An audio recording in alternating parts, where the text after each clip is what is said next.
Hey guys, tonight we dive into the delightfully dysfunctional world of the ancient Greek gods, a pantheon so powerful, so dramatic, and so emotionally unstable. Before you get comfortable, take a moment to like the video and subscribe, but only if you genuinely enjoy what I do here. Let me know in the comments where you're retuning in from and what time it is for you. It's always fascinating to see who's joining us from around the world. Now, dim the lights, maybe turn on a fan for that soft background hum, and let's ease into tonight's journey together. Let's begin with the big guy himself, Zeus, god of the sky, ruler of Olympus, and walking proof that absolute power absolutely fries your sense of boundaries. Zeus was the youngest son of Cronus and Rhea. His dad, like all great fathers, had a habit of swallowing his children whole to prevent them from overthrowing him charming. Fortunately, Rhea saved baby Zeus by tricking Cronus with a rock wrapped in a blanket, which tells you a lot about how closely this guy paid attention. Once Zeus grew up, he led a divine rebellion against Cronus, sliced open his father's stomach, Freud, would have a field day and freed his siblings Poseidon, Hades, Hera, Hestia, and Demeter. Boom. The original dysfunctional family was born. After the gods won the war against the Titans, Zeus became king. He ruled the heavens, controlled thunder and lightning, and was in charge of cosmic order, justice, and oaths in theory, that is. When he wasn't cheating or chucking lightning bolts at mortals who didn't offer proper sacrifices, he acted as the cosmic referee. He enforced oaths, upheld law, occasionally punished people for being more arrogant than he was, which, frankly, took effort. Zeus was respected, feared, and constantly causing PR nightmares for Olympus. He had power, presence, and zero understanding of personal space. He was both protector and predator, judge and joke, the ultimate divine contradiction. In practice, Zeus spent most of his time transforming into various animals and seducing anything with a pulse. Swans, bulls, eagles, golden mist. The man had no chill and no consistent moral code. Imagine your country's Supreme Court justice turning into a goose to flirt with civilians. That's Zeus. But with more lightning, his love life was an open-source disaster. He married his sister Hera, which went about as well as you'd expect.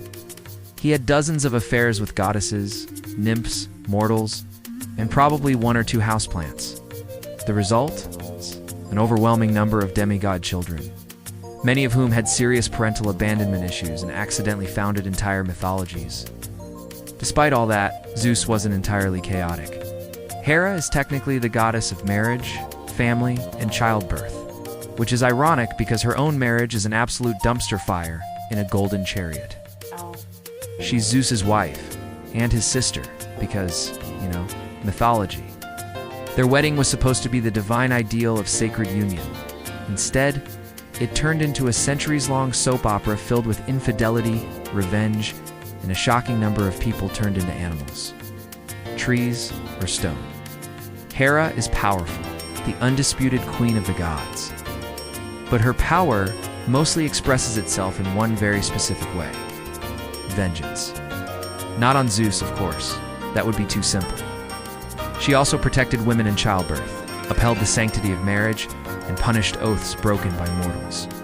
She had temples, priests, and a devoted cult following. Cities like Argos and Samos worshipped her as a major force of divine order. In short, Hera was the goddess you prayed to when your husband was faithful and the one who probably sent a plague when he was unt.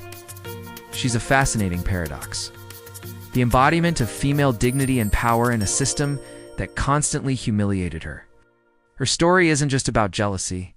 It is about a woman who is supposed to symbolize unity while holding Olympus together with pure spite and decorative fury. Hera's fury is laser-focused on the women Zeus seduces or, let's be honest, outright kidnaps, and their unfortunate children.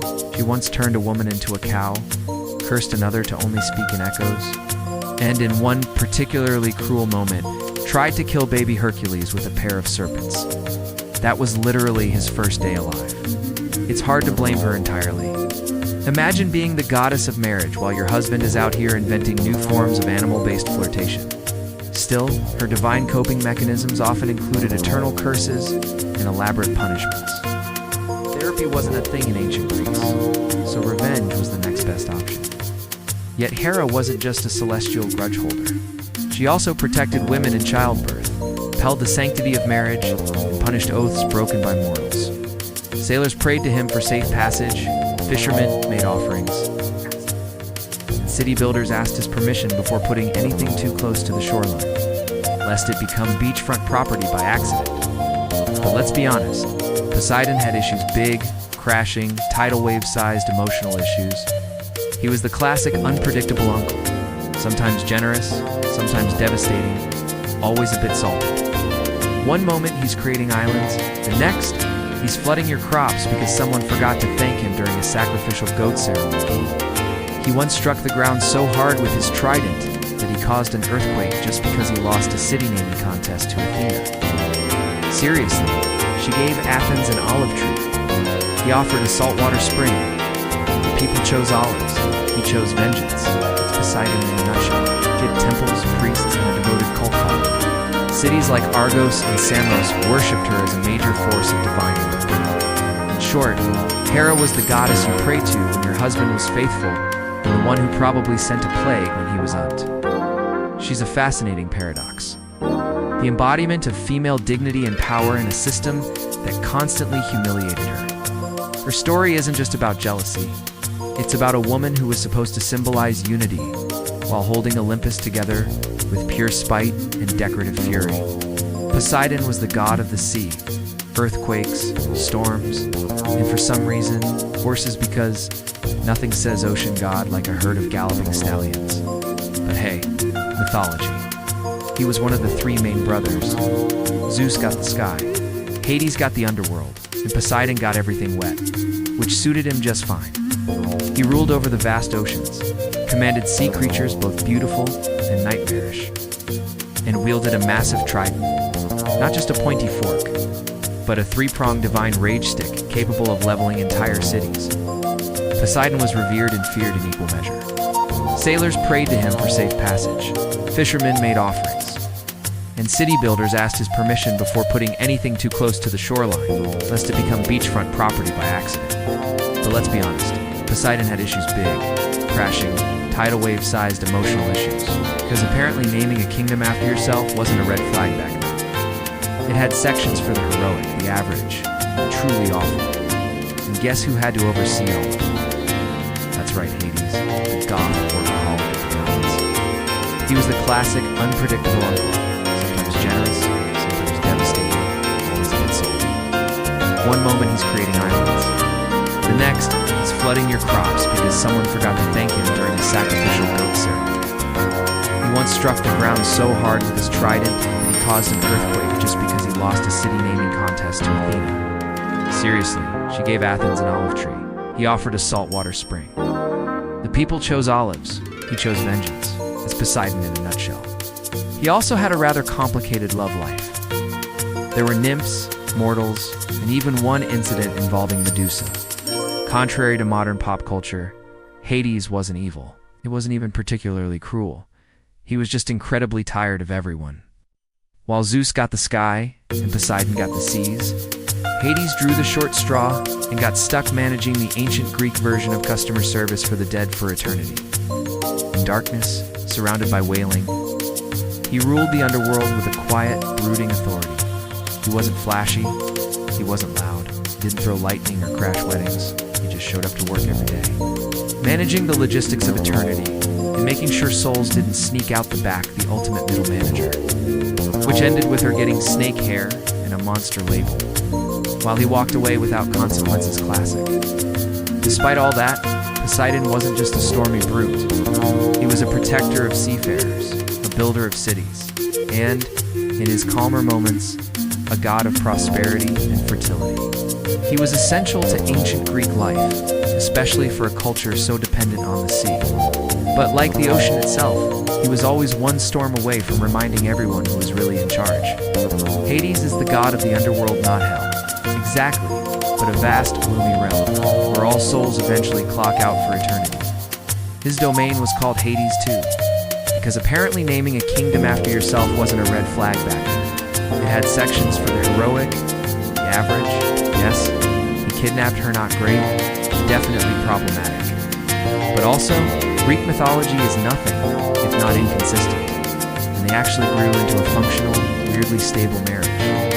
She spent half the year with him, bringing life to the underworld, and the other half on Earth, causing spring. It's less romance, more mythological timeshare. Hades was also the original pet. His dog, Cerberus, had 3 heads, a temper, and 0 obedience traits, but he kept souls in mind mostly. Unlike his brothers, Hades didn't cheat, didn't rage, and didn't crave the spotlight. That's probably why ancient Greeks rarely built temples for him. They were terrified of attracting his attention. He was the quiet, grim uncle you didn't invite to the party, but still respected from a safe, polite distance. And the truly awful guest who had to oversee all of it. She's basically the divine embodiment of logic in a world full of emotional wrecks with lightning bolts. Her birth alone is enough to give Freud nightmares. Zeus, after swallowing her pregnant mother Medusa, developed a splitting headache. Instead of aspirin, he got a hammer to the skull, and out popped Athena fully grown, fully armored, and fully unimpressed with everyone. From day one, Athena made it clear she was not here for nonsense. That's right, Hades, the goth workaholic of the gods. Now, about Persephone. Athena is the goddess of wisdom, war, strategy, handicrafts, staying 10 steps ahead of everyone without breaking a sweat. She's basically the divine embodiment of logic in a world full of emotional wrecks with lightning bolts. Her birth alone is enough to give Freud nightmares. Zeus, after swallowing her pregnant mother Medusa, developed a splitting headache. Instead of aspirin, he got a hammer to the skull, and out popped Athena fully grown, fully armored, and fully unimpressed with everyone. From day one, Athena made it clear she was not here for nonsense.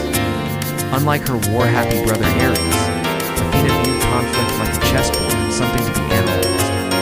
Zeus once called him the most hateful of all the gods, and you know you've messed up when Zeus is calling him a problem. Ares was arrogant, hot-headed, and about as subtle as a flaming chariot. He wasn't particularly respected either. The Greeks admired strategy, restraint, and cleverness, things Ares consistently failed to bring to the table. He didn't win battles with tactics. He just stormed in, swinging. That worked occasionally, but more often than not, it left a trail of dead bodies and deeply annoyed allies. Controlled and one with minimal shouting and maximum efficiency. Unlike the rest of Olympus, she didn't seduce mortals, marry her brother, or transform into questionable animals. She simply had things to do. Cities to protect, heroes to advise, owls to raise. She guided Odysseus home, helped Perseus behead Medusa, and probably edited the Iliad with a red pen. Athena is the goddess you'd want on your debate team, in your war council, or running your startup. She doesn't scream, she doesn't scheme, she simply outsmarts always. If Ares was a chaotic bar fight, Athena was a war room with spreadsheets. She's also the goddess of crafts, which might seem out of place until you realize weaving, in her hands, was a battlefield. Just ask Arachne, a mortal who dared challenge Athena to a weaving contest. Arachne won, technically, but was then turned into a spider for being a little too talented. Moral of the story, be humble or enjoy your new life in the corner of someone's ceiling. Athena stayed out of romance entirely. Ares was the Greek god of war, bloodshed, and punching first, thinking never. If Athena was war with a blueprint, Ares was war with a sledgehammer and poor impulse control. He represented the brutal, raw chaos of battle, the part where screaming men charged into each other. And no one really knew what was happening, except that things were on fire, and someone just lost a helmet. In short, if Ares shows up, things are about to get loud, violent, and deeply disorganized. Personality-wise, he wasn't exactly Olympus's favorite guest. Even his fellow gods didn't like him. Zeus once called him the most hateful of all the gods, and you know you've messed up when Zeus is calling you a problem. Ares was arrogant, hot-headed, and about as subtle as a flaming chariot. He wasn't particularly respected either. The Greeks admired strategy, restraint. He was the god of fear, literally. If you've ever seen someone fall in love way too fast with exactly the wrong person, congratulations, you've witnessed Aphrodite's divine influence. She had an actual magical belt, the cestus, that made her irresistible to anyone, which, let's be honest, is a mildly unfair advantage in the love department. While the rest of the gods were busy starting wars, chasing mortals, or throwing lightning like confetti, Hephaestus was in the workshop forging weapons, building palaces, and muttering under his breath. His origin story varies, but none of it is flattering. In one version, he's born deformed, and Hera, repulsed by his appearance, tosses him off Mount Olympus like unwanted luggage. In another, Zeus does the tossing after a family argument. Either way, the man falls from heaven, lands hard, and ends up with a permanent limp and probably some abandonment issues the size of Crete. Despite being the embodiment of desire, Aphrodite's own love life was complicated. She was married to Hephaestus, the hardworking god of fire and blacksmithing. But she famously preferred the company of Eros, the god of war, which tells you everything you need to know about her taste in men. Their affair was exposed when Hephaestus trapped them, mid-romance in a golden net, and summoned the other gods to come take a look. Ancient Greece, where revenge and group humiliation were considered excellent conflict resolution. There are two origin stories for her. She had a softer side, too. She helped young lovers, presided over weddings, and brought beauty to the world. She was the goddess people prayed to before confessing a crush or trying to charm their way out of something stupid. Still, she wasn't above starting wars. She's the one who offered Helen of Troy to Paris, sparking the Trojan War. Why? Because she wanted to win a divine beauty contest. Yes, right. An entire civilization burned because Aphrodite wanted a golden apple instead of fairness. She's the patron goddess of desire, not stability, beautiful, intoxicating, and absolutely not interested in your relationship boundaries. Depending on how much trauma you can stomach, in one version, she's the daughter of Zeus and Dione. In the older, and frankly, much weirder version, she's born from sea foam that formed when Cronus chopped off Uranus's godly equipment and tossed it into the ocean. Yes, that's probably the least romantic origin ever assigned to the goddess of romance. His sons were named Phobos and Deimos, aka Panic and Terror, and he loved being in the thick of a brawl. He also had an affair with Aphrodite, which sounds romantic until you remember it. Ended with him getting caught in an invisible net by her husband, Hephaestus, and laughed at by the entire pantheon. Ancient Greek tabloids had a field day. In Roman mythology, Ares got a makeover as Mars more disciplined, more honorable, less sweaty. But in Greece, he stayed the chaotic, muscle-bound avatar of violence.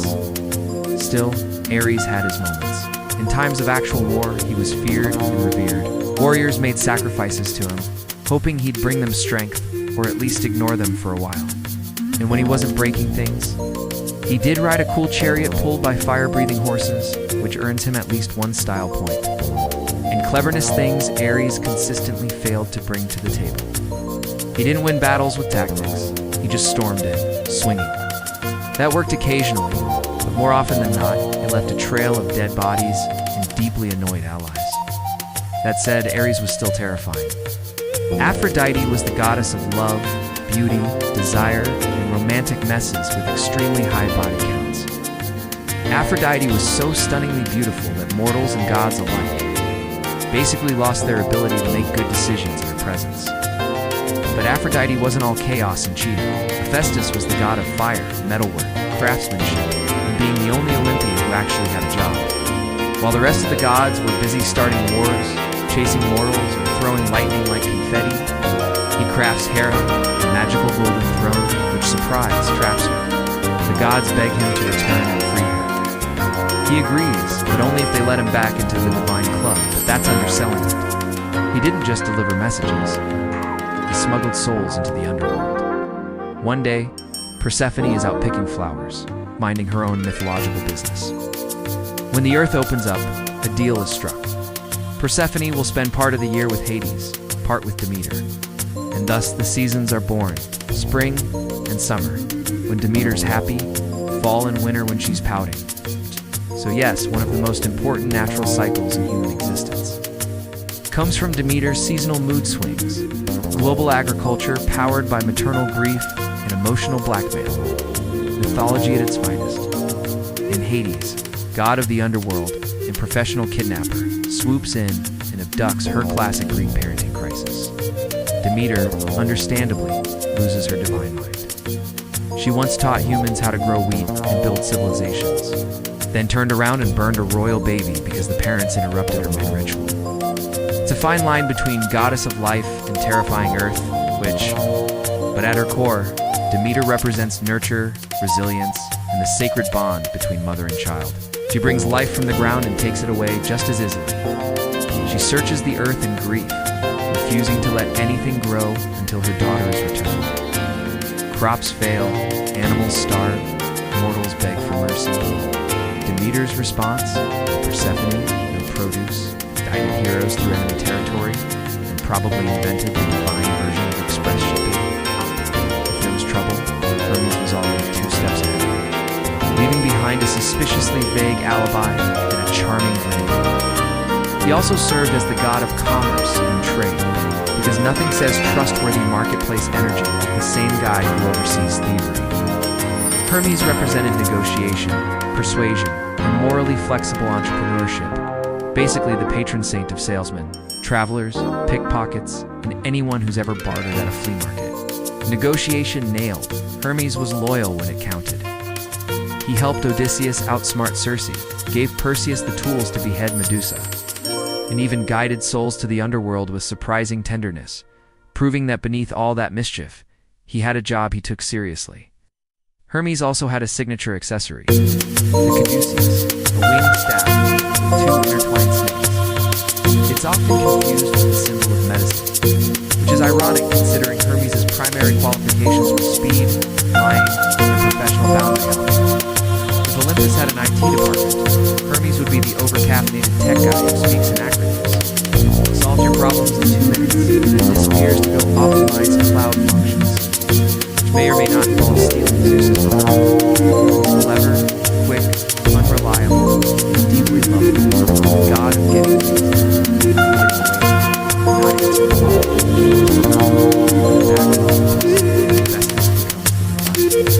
Demeter is happy, crops grow, trees bear fruit.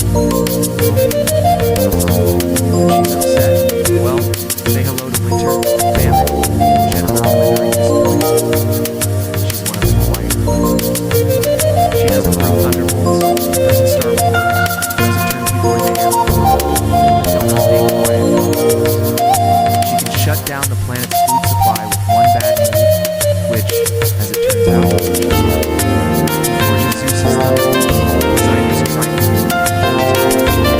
pretty much every magical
because the parents interrupted her mid-ritual. It's a fine line between goddess of life and terrifying earth, and those questionable decisions you make after your third glass of whatever he's pouring. He's the divine embodiment of YOLO, wrapped in ivy, slightly intoxicated, and possibly summoning a panther. He had a temper, a very theatrical one. She's also the goddess of no, I will not explain myself. And yes, that was a threat. But more in the touch me, and I'll turn you into a dear way. God. She brought light to the night and guided travelers through darkness, metaphorically and literally. If Apollo was the sun's blinding brilliance, and honestly at this point, just assume he put his name on every job opening on Mount Olympus. If the gods had linked in, Apollo's profile would crash the site. He chased several mortals, was rejected by most, and reacted with varying degrees of poetic overkill. When a Spartan prince named Hyacinthus died during a discus, game possibly from Apollo's own poorly thrown disc, he was so distraught he turned the boy into a flower. She didn't participate in power struggles, didn't throw curses, didn't sleep with mortals, and didn't even throw shade. In a world where shelter and food meant survival, she represented the sacred duty of caring for guests. And Hestia would be the calm office manager, keeping the coffee warm and the lights on while everyone else argued about whose temple caught fire. Hestia reminds us that there's power in stillness, value in simplicity. And sometimes the most essential figure is the one who doesn't demand attention but holds everything together. Invoking her meant your fire would stay lit, your bread wouldn't burn, and hopefully your relatives would leave on time. She's the bloom of spring and the chill of death, life and decay, flower crown and iron throne. She's the daughter of Demeter, goddess of the harvest, which already puts her in the realm of life and fertility. But then things took a turn, as they often do in Greek myth, when Hades, lord of the underworld, saw her picking flowers and decided wife material. He abducted her straight into the underworld, no discussion, no coffee first. And unlike most Olympians, she didn't go around turning people into animals, inanimate objects, or ironic morality lessons. Hestia didn't need revenge. She had a well-swept floor and inner peace. Because of her, every meal began and ended with an offering.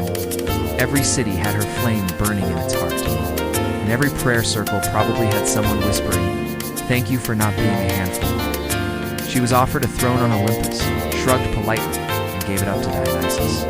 Why? So she could tend the eternal flame and not get dragged into family drama queen behavior. She presided over the hearth, the center of every home, temple, and city. Wherever there was a flame burning for warmth, food, or ritual, Hestia was there in spirit. No temples in her name, no scandalous myths, just a quiet presence that made everything else work. The original background essential, which is sweet if you ignore the blunt force trauma part. Despite all this, Apollo was also a healer. His son, Asclepius, became the god of medicine, and Apollo himself could cure plagues or cause them, depending on how offended he felt that day. In short, Apollo was brilliance wrapped in insecurity, power dressed in poetry, and charm with a short fuse, the kind of god who'd de-write you a love song and then shoot you with an arrow if you didn't clap. Twin brother of Artemis, Apollo is the shiny, radiant poster child of Olympus' golden hair, golden lyre, golden chariot. He's the reason we have daylight, according to Greek myth, as he literally drove the sun across the sky every day in a flaming chariot. No pressure if you're running late. Artemis was the moon's cold, focused, stareless warmth, more watchfulness. Apollo is dramatic. He's emotional. He's the guy who sings ballads after a breakup and then curses the person who rejected him literally. Ask Daphne. She turned into a tree just to get away from him. Apollo mourned her loss, then turned her into a sacred symbol and wore her leaves as a crown, because that's healthy. He's also the god of prophecy, which means he technically knows things will end badly and still gets upset when they do classic overachiever energy. He established the Oracle of Delphi, where priestesses fueled by divine madness mumbled poetic riddles that somehow explained everyone's destiny. Very user-friendly. She wasn't flashy, but she didn't need to be. Artemis had presence, which is ancient Greek for the only Olympian who didn't cause weekly international incidents. She was the eldest child of Cronus and Rhea, and also the first to be swallowed whole by her charmingly paranoid father. Later, she was the last to be vomited back up when Zeus overthrew her, which means technically she's both the oldest and youngest Olympian. Yes, Greek mythology is a funhouse mirror of logic. You didn't challenge her, you didn't flirt with her, you just hoped she wasn't aiming in your direction. In modern terms, Artemis is the original independent woman, fierce, free, and entirely uninterested in what you think of her. She didn't live in Olympus, she ran in the woods. Take Actaeon, for instance, a hunter who accidentally stumbled upon her bathing. Rather than calmly explain boundaries, she transformed him into a stag and let his own dogs tear him apart. Message received. She was fiercely protective, especially of women and children. While many Olympian gods treated mortals like chess pieces or dating apps, Artemis acted as a divine shield for the vulnerable. She punished those who disrespected sacred nature or harmed the innocent. And her vengeance was swift, poetic, and usually fatal, often depicted with a bow in one hand and zero tolerance in the other. Artemis is one of the few Olympians who didn't need thunderbolts or love potions.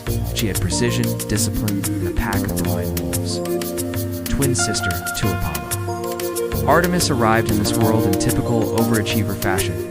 She helped deliver her own brother shortly after her own birth. From that moment forward, she was done with men. She swore off marriage, romance, and anything remotely resembling emotional vulnerability.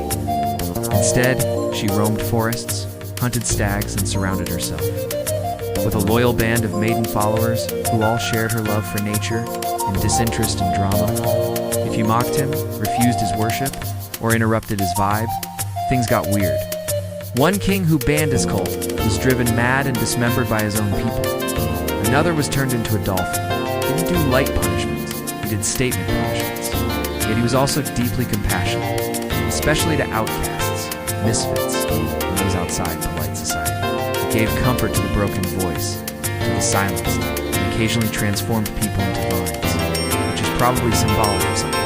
Dionysus is the paradox of divine liberation and peace, his joy and destruction. Art and madness, the god who blesses you with creativity one moment and has you dancing barefoot in a vineyard the next. Questioning your life choices, born under very dramatic circumstances, Dionysus started life as the child of Zeus and a mortal woman, Semele. When Hera found out, because of course she tricked Semele into asking Zeus to reveal his true godly form. Spoiler, it vaporized her. Zeus, ever the problem solver, stitched the unborn Dionysus into his thigh and carried him to term. Yes, thigh pregnancy, Greek mythology, where nothing is weird enough to question. But at her core, Demeter represents nurture, resilience, and the sacred bond between mother and child, spreading winemaking, chaotic joy, and mild existential dread. He was followed by a rowdy entourage of satyrs, maenads, and woodland party crashers, a traveling circus of ecstasy and potential property damage. His worship wasn't just about fun and grapes.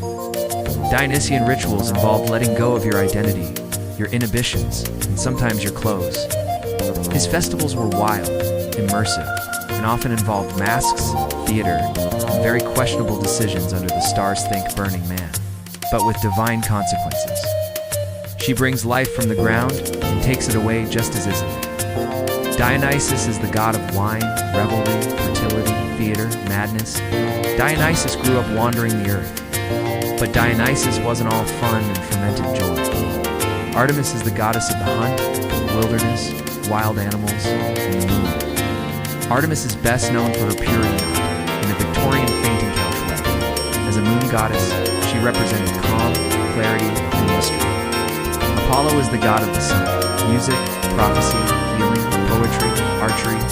But beneath all that brilliance lies a lot of feelings. Apollo had a complicated relationship with love. Hestia is the goddess of the hearth, home, and domestic peace. Unlike her more chaotic siblings, Hestia chose peace. She was also the goddess of hospitality. If the gods were a dysfunctional office, Zeus would be the CEO with boundary issues. Athena, the overqualified strategist. Dionysus, the HR violation Persephone, is one of the most fascinating figures in Greek mythology, a goddess with a split personality written directly into the seasons. She's the bloom of spring and the chill of death, life and decay, flower crown and iron throne. She's the daughter of Demeter, goddess of the harvest. She scoured the earth, and when no one told her where Persephone had gone, she shut down agriculture entirely. Her two sisters had married noblemen, begun families, and lived the kind of grounded, warm lives that Psyche herself craved. But no suitor would dare to court a girl believed to be a rival of Aphrodite, and therein lay the danger. Day, she was the goddess of desire, of seduction, of divine charm. But lately, her temples echoed with emptiness.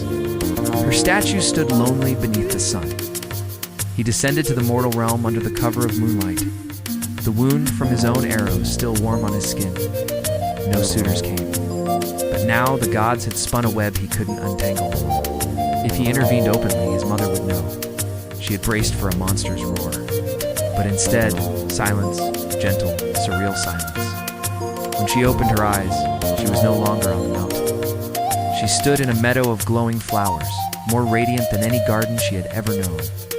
A path of polished stone wound through the field, leading to something impossible. A palace grander than anything human hands could build. Its pillars shimmered like moonlight on water. Its halls whispered her name without sound. But if he did nothing, Psyche would be lost. So he devised a plan. He would take her to a secret place, a hidden palace known only to him, cloaked in illusion and silence. He would love her, not as a god, but as a shadow. He would never show his face, never speak his name, and above all, he would never tell her the truth. Because if she knew who he was, who she was truly with, everything would shatter. Even the god of love was afraid of heartbreak. Her beauty, once a spectacle, now seemed cursed. Whispers of divine punishment swirled through the kingdom. Her father, desperate and afraid, consulted the oracle of Apollo. The words returned were cruel. She shall not wed a mortal man. Servants she couldn't see guided her hands, washed her feet, placed robes upon her shoulders. Food appeared, warm and fragrant, though no one set the table. At night, a voice deep, tender, and kind spoke from the shadows. Do not be afraid. You are safe. This is your home. It was him, her unseen husband, the one the oracle had promised. But there was no snarling beast, no monstrous form, just a voice. And, strangely, it didn't frighten her. Instead, she will marry a monster, a beast feared even by the gods. Send her to the mountaintop, dressed as a bride. There, her fate awaits. Her family wept. Her sisters gasped. But Psyche stood still, silent, as if the wind had carved her into stone. A monster? This was her destiny, not love, not choice, but sacrifice. Still, she agreed, not out of courage, but out of resignation. She had been adored like a goddess, yet never touched by love. Perhaps this cruel, monstrous fate was simply balance. He had pierced countless hearts, but never once had he fallen prey to his own game. Now, with every beat of his heart, he felt a longing he didn't understand, a need to protect her, to cherish her, to hide her from the cruel eyes of Olympus. But protection came with sacrifice. He couldn't tell her the truth. If Aphrodite discovered he had disobeyed her words, that he had fallen in love, there would be no mercy. And for him, for Psyche. So Eros made a quiet vow. He would love her from the shadows. He found Psyche asleep in her chamber, candlelight flickering across her features like water. She was beautiful, too beautiful. And Eros, who had pierced 1,000 hearts, felt his own skip a beat. This wasn't right. This wasn't part of the plan. Still, he reached for his arrow. But in his distraction, something went wrong. His hand slipped. The arrow pricked his skin just a drop, but it was enough. The god of love had just fallen victim to his own power. And in that moment, fate shifted. For Eros would no longer be his mother's weapon. He would be Psyche's silent protector. But neither of them knew what price the gods would demand for this forbidden affection. And Aphrodite would not forgive betrayal. Why? Because mortals now knelt before a human girl, Psyche, as if she were the new goddess of love. To Aphrodite, this wasn't just offensive. It was treason. The goddess watched from her celestial perch, her envy twisting into hatred. She had destroyed kings for less. How dare a mortal girl steal her worshippers? How dare she exist as a living insult to divine beauty? You see, the gods weren't fond of competition, especially Aphrodite. Watching her temples grow silent while mortals laid garlands at the feet of a mere girl made the goddess burn with divine rage. To her, Psyche wasn't a beautiful child. She was an insult carved into flesh. The result? Global famine and an angry mob of hungry mortals. She spent her days walking gardens alone, speaking to no one. She'd never felt a lover's touch or heard a whispered vow in the dark. She summoned her son Eros. Now, Eros wasn't just any deity. He was the god of love, yes, but not the soft, tender love mortals wrote poems about. No, Eros dealt in chaos, sparked passion where there should be none. He made kings fall for swindlers, queens for slaves, enemies for each other. His arrows didn't ask for permission. They shattered logic, loyalty, and sometimes entire empires. Aphrodite's command was simple: make Psyche fall in love with the most hideous, vile creature on earth, something monstrous, something beneath even the worms. Let her feel what it's like to be mocked by love. Her beauty had become a curse, one that distanced her from the only thing she truly wanted, a soul that saw her, not just her face. She would stand by her window at dusk, watching the horizon fade, and think, perhaps this was her fate to be loved by all, but held by none. No priest, no oracle, no stranger ever offered an answer until one day someone did. But it wasn't a man. It wasn't a priest, and it wasn't a mortal. It was a goddess.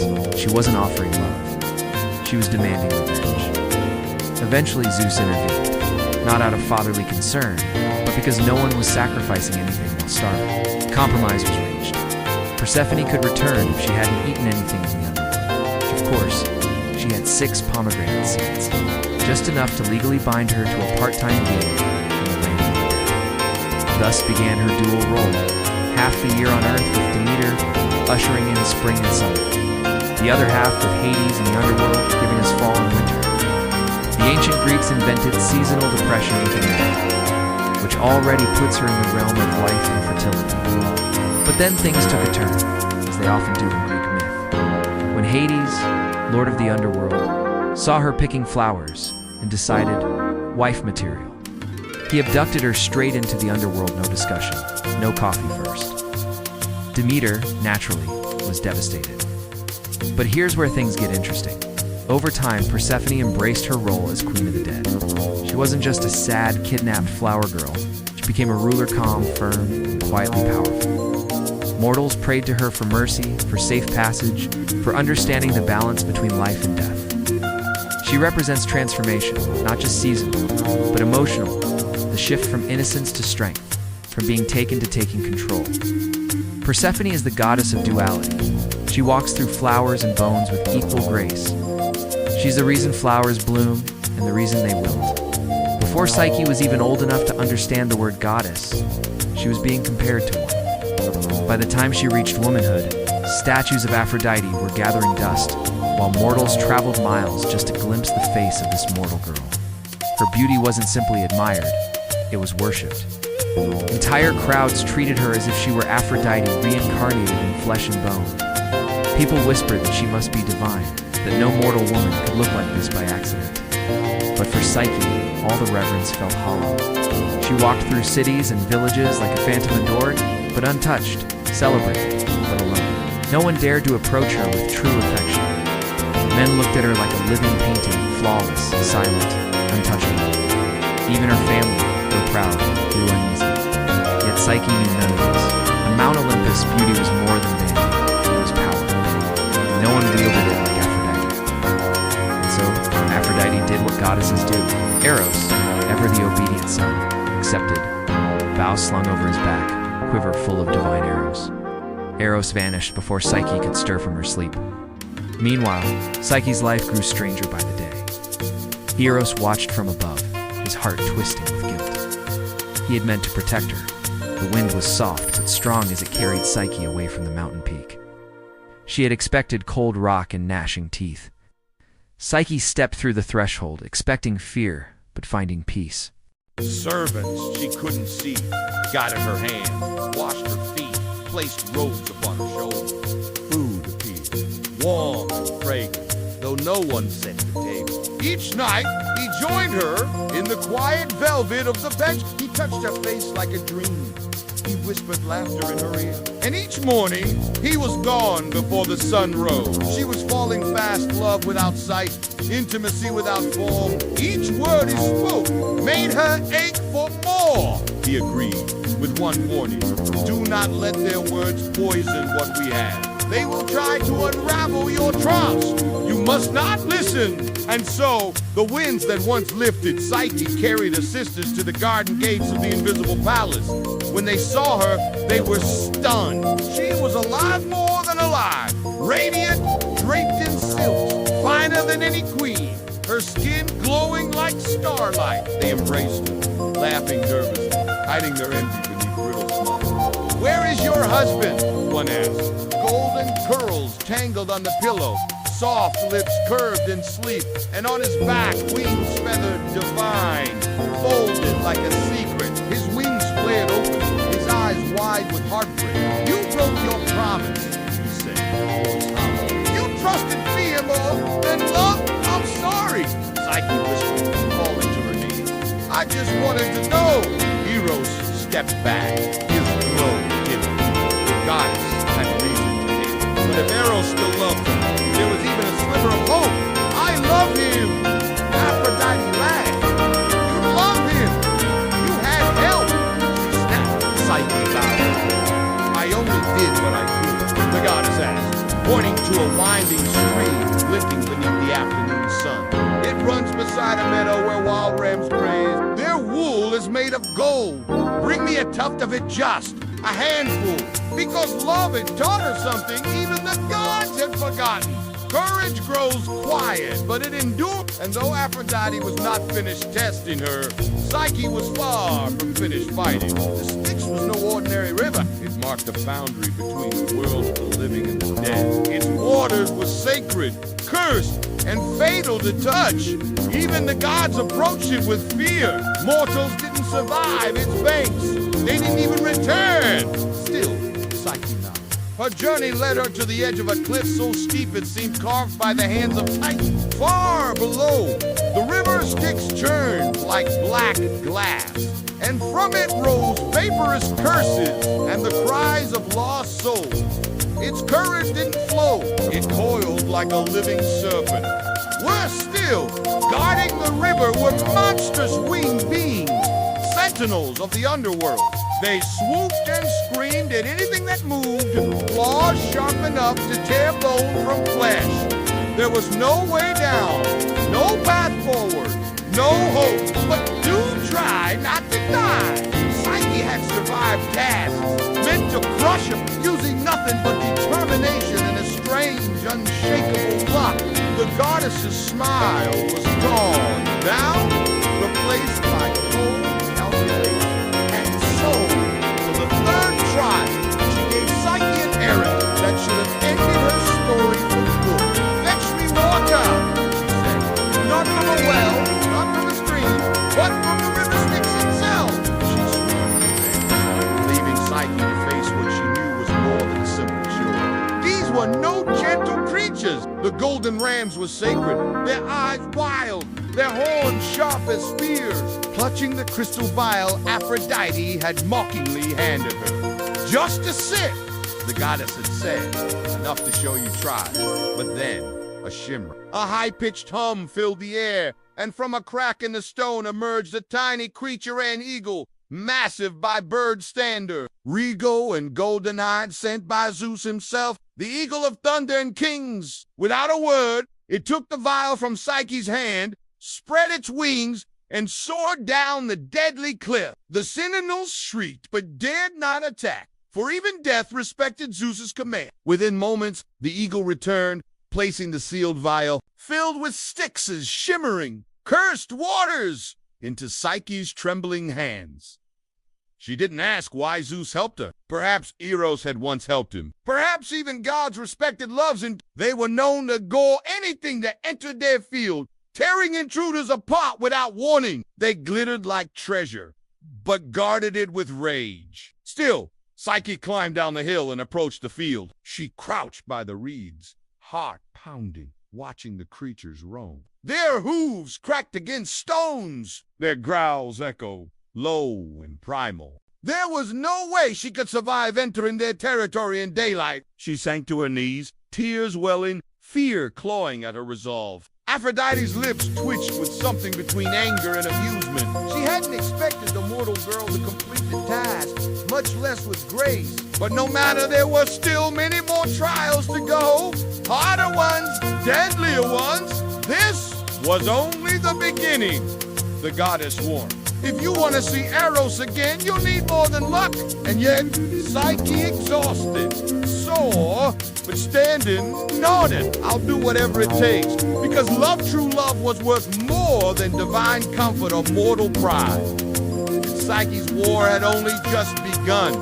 You mean the sun you betrayed, the gods you doubted? I was foolish, Psyche admitted, but I will do anything to earn back his trust. Aphrodite turned, her eyes sharp as blades. Anything? Psyche nodded. A quiet whisper drifted through the tall grass, a soft voice like reeds swaying in rhythm. It was the spirit of the river, an old presence bound to the stream. Do not enter the field while the sun is high, the spirit murmured. The rams rage under daylight. But when twilight falls, they rest in the shade. Play!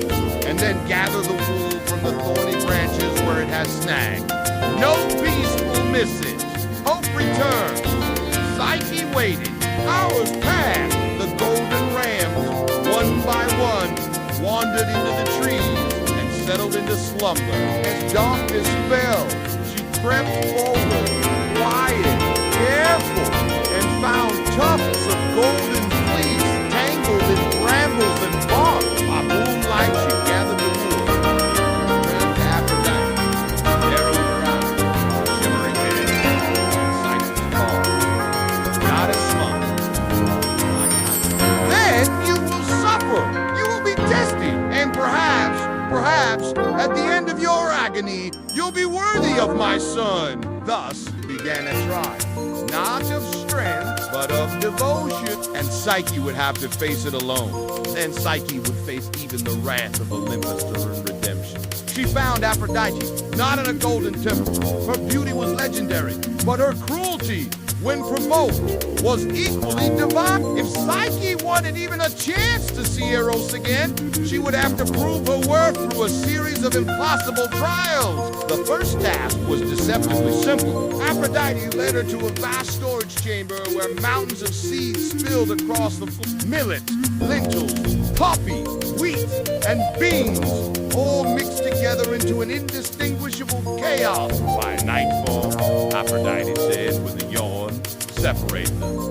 Every grain, every seed, into its proper pile. If you fail, you'll never see my son again.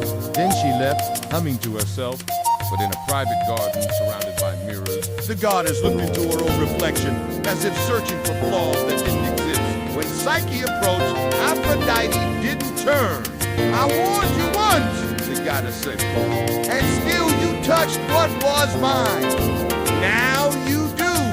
And with that, he vanished into the darkness. The palace crumbled behind him. The invisible world then shared unraveled like smoke. Psyche was left alone on a barren hillside. The lamp still warm in her hand, and her heart shattered.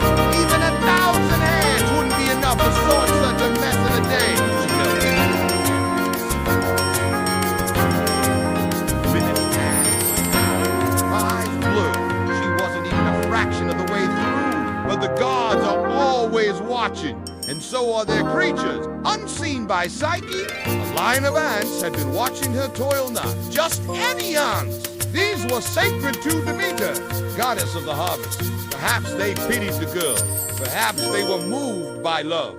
In a sudden flurry of motion, hundreds of tiny legs raced across the floor. The ants formed living rivers, dividing the seeds with shocking precision. In minutes, the chaos became order. Barley to one side, lentils to another, millet in neat pyramids. She had seen the god of love and lost him not to fate, but to doubt. This was Eros, the god of love, and he had chosen her. Her eyes filled with tears, not from fear, but from guilt. Her sisters, triumphant in her misery, claimed she had married a demon and lost everything. No one believed her tale of love and gods and winged husbands. So she left again, this time not out of exile, but purpose. She would find Eros, no matter how far she had to go, no matter what wrath she might face, even if it meant entering Olympus itself. But mortals don't simply walk into the heavens. So she sought the only one who might guide her path, one who had started it all. Aphrodite! He had trusted her, warned her, loved her, and she had doubted. She leaned closer, wanting to kiss his lips, to whisper an apology before the light was gone. But fate is cruel. A single drop of hot oil spilled from the lamp and touched his bare shoulder. Psyche smiled. He comes only at night. I've never seen him. The sisters froze. You've never seen him? The lush garden, the silken hall, the voice that once lulled her to sleep gone. The sky offered no answer. The earth gave no comfort. Only her regret remained. Each step was heavy with sorrow. She called out to Eros in forests, in fields, in rivers, even in dreams, but there was no reply. The god of love had vanished, not from Olympus, but from her life. She nodded. He won't let you see his face. The other gasped. What if he's hideous, a beast, or worse? What if he's one of the gods, using you and laughing behind your back? But the one thing he always begged was this: never try to see me. The old sibling rivalry was still there, now twisted into something darker. Jealousy sharpened their words. He keeps you hidden, blind, dependent. Is that love or imprisonment? The seed of doubt was planted. They saw it take root, and they smiled as they left. They kissed her cheeks and whispered, just take a lamp one night. See for yourself. If he loves you, what harm can truth do? She asked. Gently, the voice said. She couldn't stop shaking, not from fear, from curiosity. That night, Psyche couldn't sleep. She lay in the dark,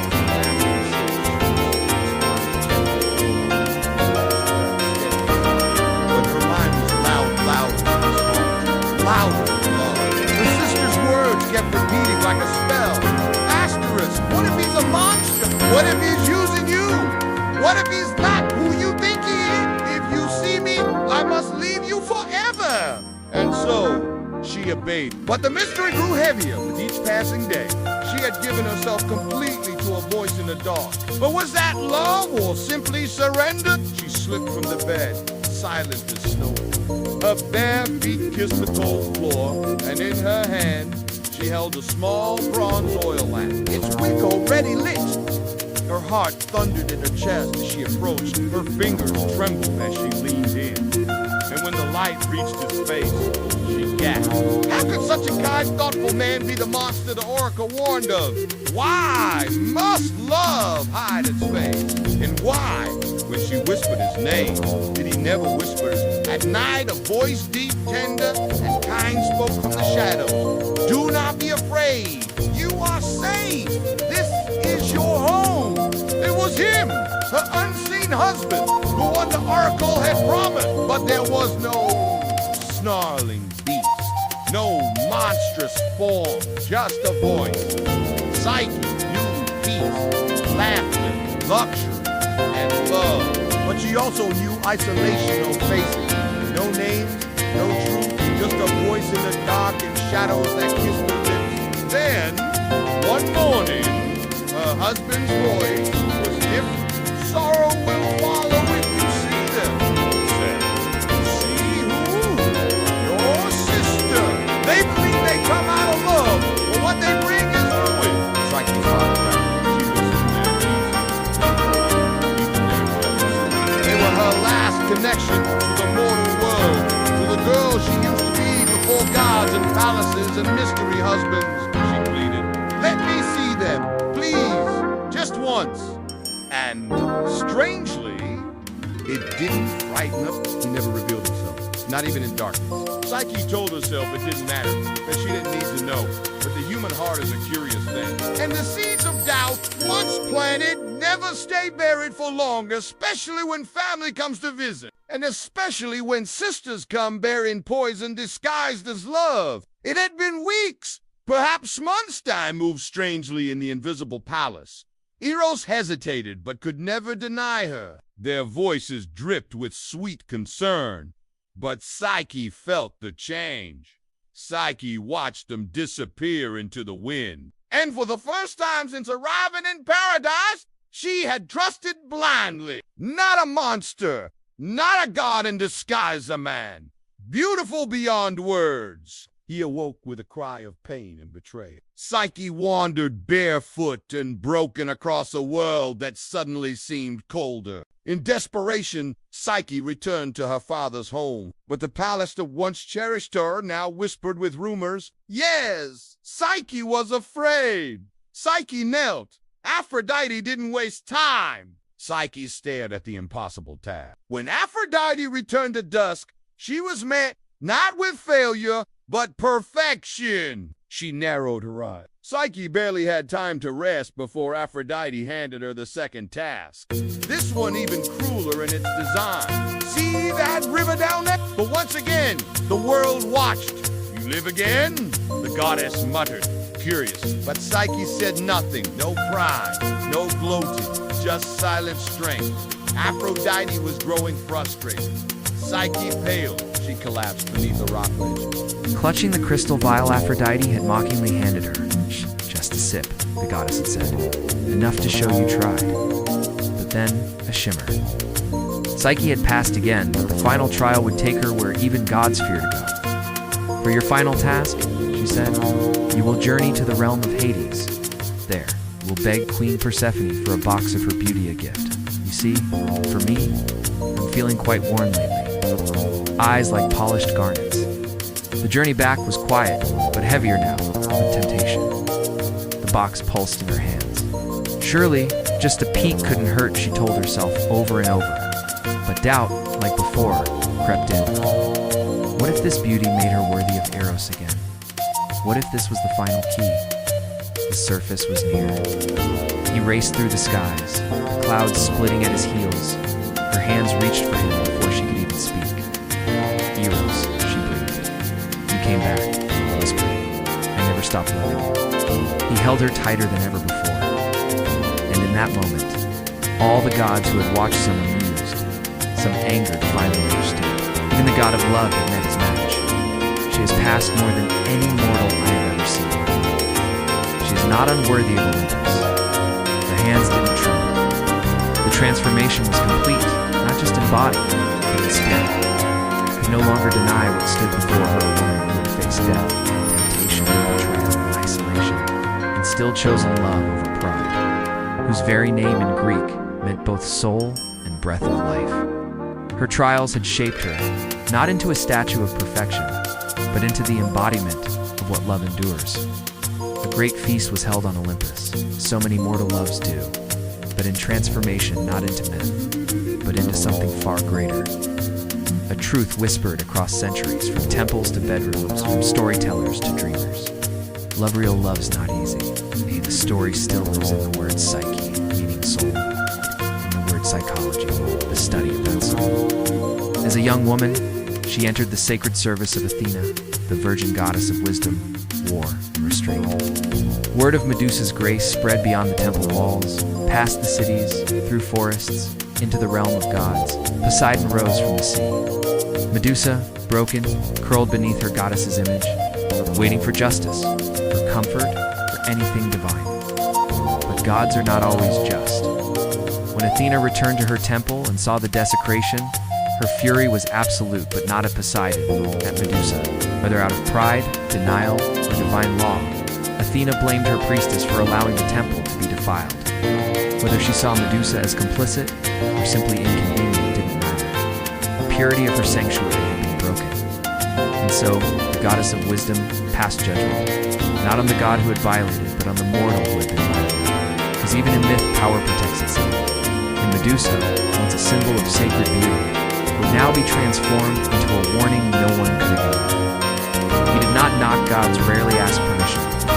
He entered Athena's sacred temple, and his water pooled beneath his feet.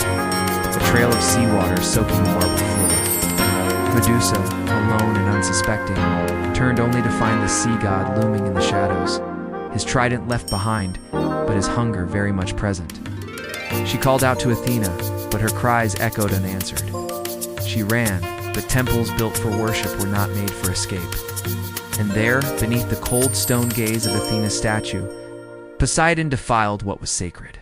It was not a seduction, it was a violation, and with it came danger. For in Olympus, desire often wore a divine face, and the line between admiration and possession was razor thin. One god in particular took notice, not a god of wisdom, not a god of restraint, but a god of seas, storms, and appetites. And while Medusa kept her vows, fate had already begun to twist, because in the realm of gods, even purity can be punished. And soon Medusa's sanctuary would become her prison. In the echoing marble temple built high on cliffs above the sea, Medusa swept the floors, lit the incense, and whispered prayers long before dawn. He had tamed monsters, birthed storms, and claimed goddesses. But his eyes now turned to something far less divine, a mortal Medusa. Her beauty had reached even the ears of Olympus. It was her stillness, her discipline, her untouchable grace that obsessed him. She belonged to no man, no god, no mortal king. She had chosen a life of devotion, one that placed her far from desire. Perhaps that was what tempted Poseidon most. She took the vows of chastity, purity, and silence, not because she was forced to, but because she believed. She admired Athena, not just as a goddess, but as an ideal strong, untouchable, above the chaos of mortal hearts. In time, even the people began to whisper that Medusa was a living statue of Athena herself. Worshippers would sneak glances at her while pretending to pray. Her face became a symbol, her voice rarely heard, her life bound in sacred duty. And in every tale where love is tested and triumphs, Eros and Psyche live on, not as marble statues, but as echoes within all of us. Every time we choose trust over fear, forgiveness over pride, and love over silence, we walk their path. Perhaps like them, we become a little more divine. It is tested, but it is doubted. It is wounded, but when it endures, it becomes eternal. Dirt flowed like rivers. She had been worshipped by strangers, envied by sisters, manipulated by gods. It belongs to anyone willing to fight for it. In temples across Greece, lovers would offer prayers not just to Aphrodite, but to Psyche. They would whisper her name before marriages, births, and even funerals. Because she wasn't just a goddess. She was a reminder that the soul can survive despair, that love, when it falls, can rise again. And no matter how deep the underworld, no matter how sharp the trial, the heart knows the way back. She had been punished for being loved, then punished again for loving back. And yet she never stopped trying. Medusa was a mortal girl, beautiful beyond compare. Her beauty was not loud or proud, it simply existed, uninvited, like sunlight slipping through stone. Her hair shimmered like strands of midnight silk. Her eyes held the calm of oceans before storms. And her presence, though quiet, unsettled kings and gods alike. She was born into a family of monsters, in a time when monsters were worshipped and feared in equal measure. Her sisters, Steno and Euryale, were immortal, fierce, and monstrous by design. But Medusa was different. She alone was mortal. She alone could die. And perhaps that made her even more precious. Even when her heart broke, even when her faith cracked, she kept walking. And Eros, the god of love, he learned, too, that love is not a weapon, not a game, not a secret in the shadows. It is light, yes, but only if it is faced. Stars danced in celebration, and even the fates smiled at the story they had once woven in whispers. Psyche stood by Eros, no longer uncertain or afraid. She was equal, she was divine. Still the goddess of love wasn't quick to forgive. But Eros, ever his mother's son, and yet fiercely Psyche's husband, stepped forward. And from their union, a daughter was born, Adone, goddess of pleasure and delight, symbol of joy, born from the union of love and soul.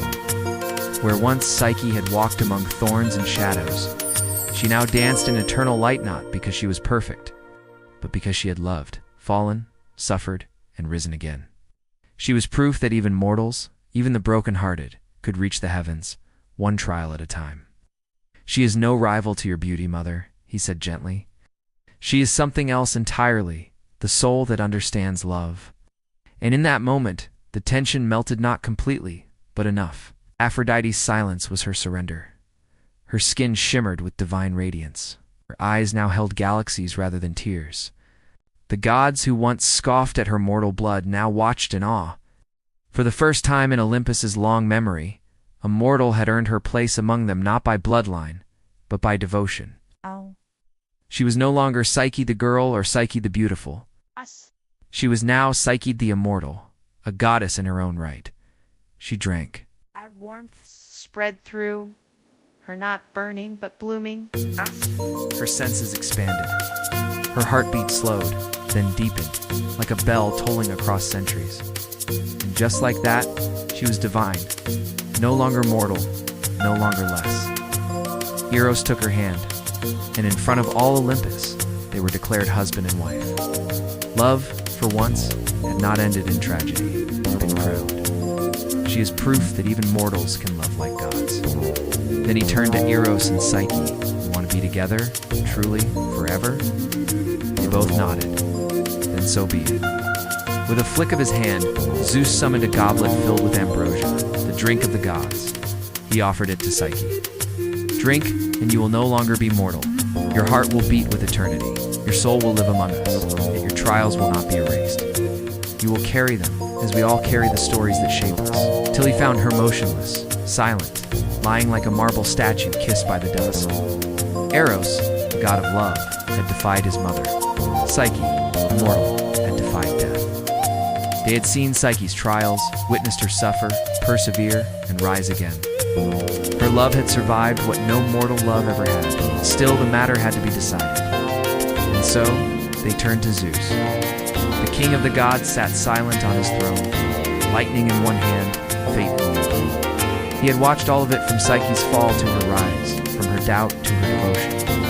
At last he spoke. There is power, Zeus said, in love that endures. And together, they had crossed the boundaries between divine and human, between duty and desire. Such love was dangerous. Aphrodite was living. She stormed into the court of the gods, demanding punishment. This mortal, she cried, has mocked the gods, meddled with sacred laws, and corrupted my city. She must be erased. He fell to his knees beside her and wept not tears of sorrow, but of rage, of regret, of love too big for words. He lifted the box gently and sealed it shut. Then, without hesitation, he leaned down and kissed her lips. Not a magical kiss, not a spell, just a kiss, a promise, a memory, a plea. And her eyes fluttered open, her heart raced. Her fingers twitched, and as light returned to her face for the first time in days, she opened the box and darkness consumed her. You come for beauty, the queen said, not unkindly. But at what cost? I do not want it for myself, Psyche replied. I must deliver it to Aphrodite. Persephone nodded. Perhaps she, too, understood the madness of love. She handed Psyche a small, sealed box plate, unmarked, and yet unbearably heavy. Do not open it, the queen warned. It is not meant for your eyes. Your existence exhausts me. It was a death sentence. It wasn't divine radiance. It was sleep, not ordinary sleep, but the deathless slumber of the underworld. Far away in Olympus, Eros had not forgotten. Dot. His wounds had healed. His heart had not. He had kept away at his mother's command, tormented by visions of Psyche toiling through impossible trials. And when he heard she had entered the underworld, and knew she had done it for him, defying Aphrodite, braving death, all for love, that was no mortal girl. That was a queen. Crafted by Persephone to preserve her power, not to beautify Aphrodite. Psyche didn't scream. She didn't collapse. She simply dropped. Her body fell softly onto the grass at the edge of the mortal world, the sealed box beside her limbs frozen, her breath silenced. She wasn't dead, but neither was she alive, caught in an eternal pause, her heart stilled by her own curiosity. Even the boldest mortals avoided the underworld. The living did not enter Hades' realm in return. Psyche no longer hesitated. If the path to Eros lay through darkness, then darkness would not stop her.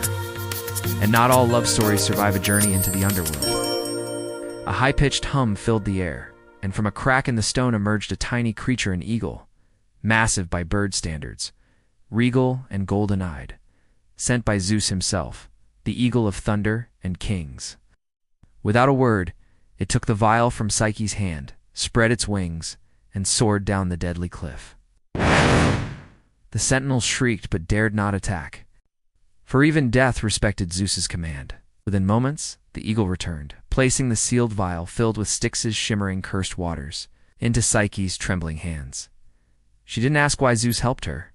Perhaps Eros had once helped him. Perhaps even gods respected love's endurance. When Psyche returned to Aphrodite, the goddess accepted the vial with stony silence. Aphrodite's voice was colder than the Styx itself, guided by whispers from sympathetic voices.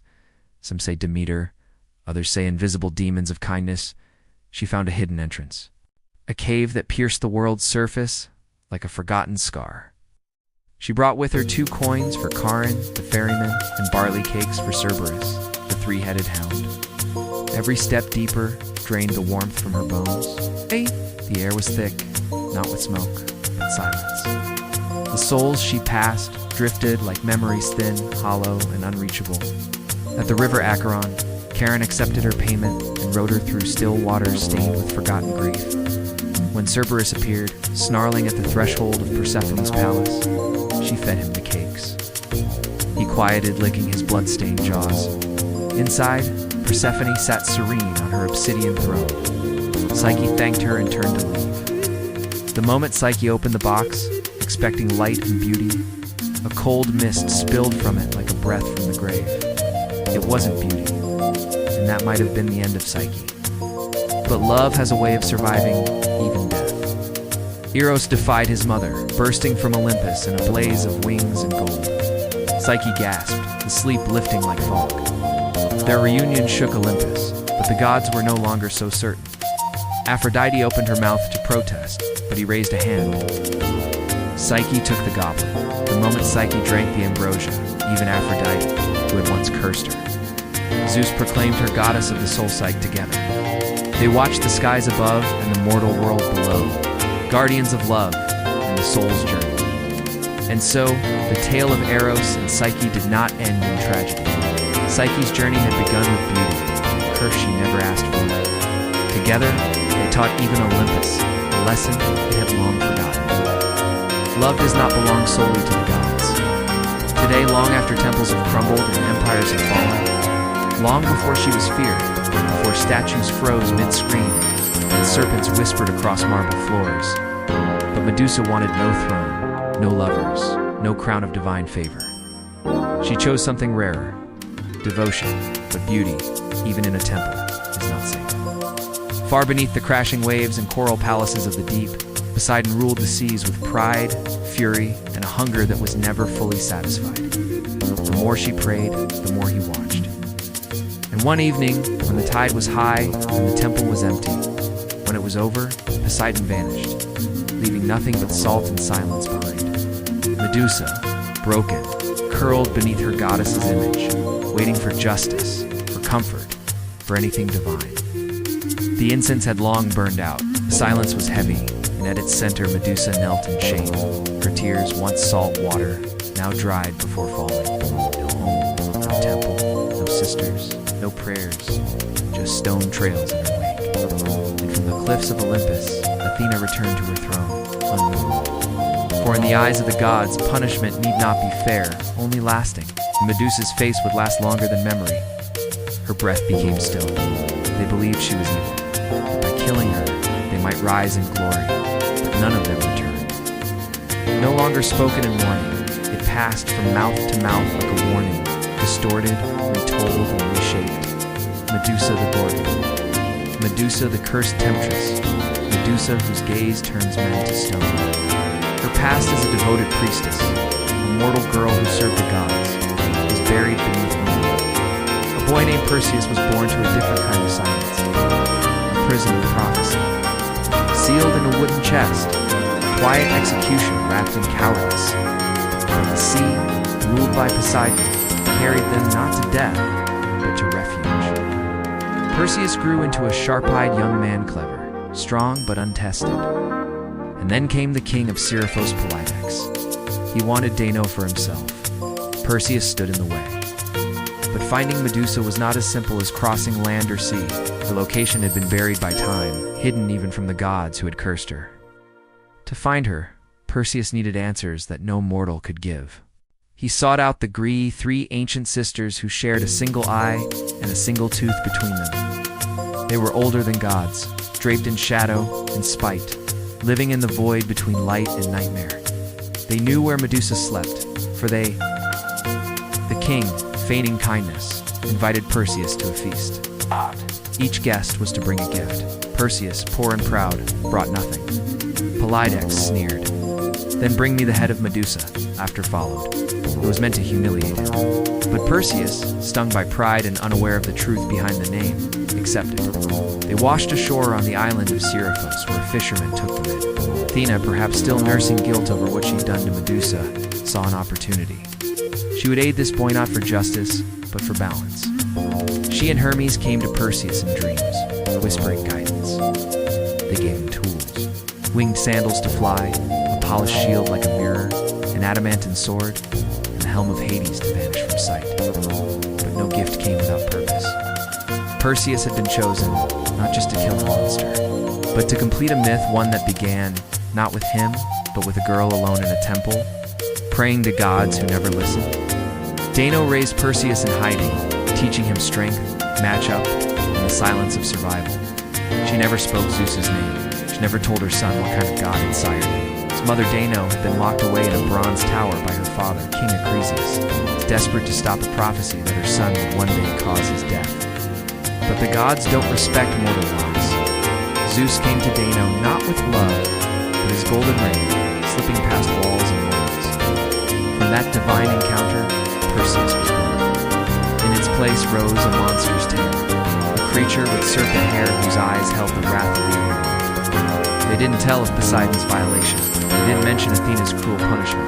The gods' roles were edited out, smoothed over by priests and poets who preferred their gods spotless and their monsters clearly marked. They underestimated her, not just her power, but her pain. And yet, with each death, Medusa felt less like a victim and more like the very monster the world imagined. Old women in mountain villages left offerings near caves, murmuring that Medusa protected women who had been hurt. They didn't fear her. They pitied her. They called her guardian of the wronged. But these voices were soft, and the roar of hero myths drowned them out. Medusa remained hidden, unaware of how deeply her name had split monster to some, martyr to others. What she did know was this. No matter how far she hid, they would keep coming, men with swords and shining armor. Men who thought killing her meant glory, men who had never cared who she was, only what she had become. And somewhere, a new challenger was already being born, a boy who would grow into a man, a hero, and her final visitor. Her humanity had not died, but it was fading, and the gods, they'd already looked away. Her steps carved a trail of stone across the land. What use was a roof when the stars offered no comfort? What use were walls when her enemies had once been her protectors? And Medusa would come in the night. Soldiers carved her image onto shields, not to honor her, but to mock her. Her face became a symbol of fear, a cautionary tale. And yet her image spread. Artists painted her on pottery. Her twisted silhouette danced across mosaics. Her snarling face was carved into temple walls, not in reverence, but as a weapon, used by the very gods who had cast her out. Medusa, in exile, could only feel the weight of their words. She didn't ask to be imagined. She didn't ask to be feared. She had simply survived. Survival, to those in power, is threatening. The cave she entered was already half filled with statues, long-forgotten warriors, beasts, or perhaps even fellow wanderers who met her eyes for a moment too long. So began her second life, not as a priestess, but as a pariah. Medusa no longer wept. Tears belonged to the girl she once was, the girl who believed in justice, who offered incense to Athena, who thought love could be earned through loyalty. That girl had died on the temple floor, each accidental glance at a passing creature turning it to lifeless marble. Birds mid-flight, deer in the brush, but in instincts, warnings of intruders, echoes of approaching footsteps. Her hair had become her guardians, her eyes her curse, her soul a flickering memory. She began carving the walls of her cave with images, faces, hands, the temple she once served. Even her sister's memories were fading, and stone was all she had left. Even insects that dared meet her gaze frozen forever in silence. She sought refuge where no man would follow, in the distant lands beyond rivers and ruin, to a bleak, wind-swept island at the edge of the world, a place untouched by gods or mortals. Oh. Her reflection shattered mirrors. And worst of all, she could no longer look at another soul without destroying it. Athena did not weep. She did not turn away. She simply watched as her priestess, once beautiful and devout, became something else entirely, a monster. Her head bowed beneath the unblinking gaze of her goddess. But Athena's eyes were not filled with pity. They burned with fury. For her temple, her sanctuary of reason, discipline, and virgin purity, had been defiled. And though Poseidon had violated sacred ground, it was Medusa who bore the blame. But gods are not always just. Gods never apologized, and temples never forgot. The punishment had to be symbolic, eternal. She stepped down from her statue's pedestal and stood over Medusa, who trembled, confused, awaiting mercy from the very goddess she had worshipped for years. But mercy was not given. Instead, Athena's voice echoed like thunder between marble walls. "You have brought shame into my house. Let the world see what becomes of beauty that invites destruction." When Athena returned to her temple and saw the desecration, the transformation was immediate. Golden hair turned to writhing serpents, their hissing a cruel mimicry of whispered prayers.